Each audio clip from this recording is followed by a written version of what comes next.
A video of a Russian T-90M tank getting destroyed was published a couple of days ago, and it quickly started circling around on Twitter, Reddit and other platforms. But I'm sorry to break it to you, the tank getting destroyed is not the T-90M. Yes, the footage does start with the T-90M, but there is a lot of editing done in that video to make it seem like it is the actual T-90M tank from the beginning getting destroyed, but in reality it is a different tank at a different time. Let me explain. The video starts off with the Russian T-90M tank firing at something we cannot see. Then, after it is done, it turns around, because of its abysmal reverse speed, and starts moving away from that position. Then it might seem that the tank continues going until the end, but there is a cut, and at this cut, the tank completely changes. So does the time. At first, I wanted to compare the shadows to see if the time has advanced, and if so, by how much. But then I realized it's a completely different weather.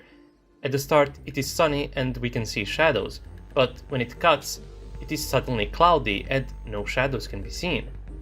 This would suggest that at least a couple of hours passed, or at least enough time for clouds to completely cover the area. It could even be a completely different day, anything is possible.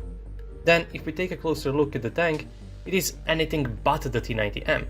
The turret is much smaller. We can see that the T-90M turret is as wide as the hull of the tank. Well, that is not the case with this tank.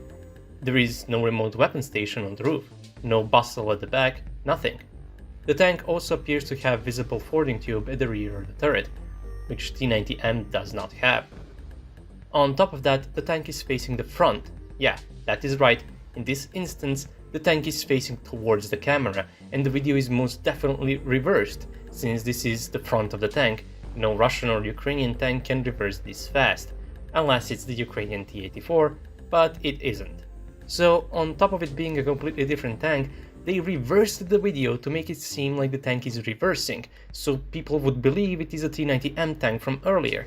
By the way I know this is the front of the tank is because there is a clear slope of the armor and the mudguards are missing, exposing the tracks.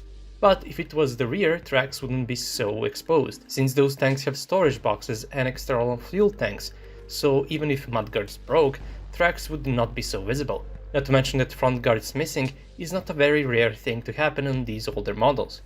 On T-90M, they are attached to the tank much better. That is because they have integrated ERA elements. At the end, the tank is actually moving away, but that even gives us more info on why it is not the T-90M. First of all, we can see that the tracks are now much more covered. Then there is no APU on the back. We can see the sides of the hull are only partially covered, since most of the hull sides of T-90M are covered with ERA, and the rest with cage armor. We can also see that the engine deck is completely exposed and visible from the top. T-90M's turret does not allow for that. The rear turret bustle almost completely covers that area. To me, this seems more like either T-64BV or T-80BV tank because of the visible fording tube and what appears to be a flat engine deck. So yeah, this is not a T-90M tank. I'm not trying to say that T-90M is this invincible tank or something. As I keep saying in my videos, it is just as vulnerable as any other Russian tank. But trying to fake the destruction of one, and it actually fooling a lot of people, just doesn't sit right with me. That would be all. If you like my content, you can support me on Patreon. Thanks for watching, and I'll see you all in the next video. Have a nice day.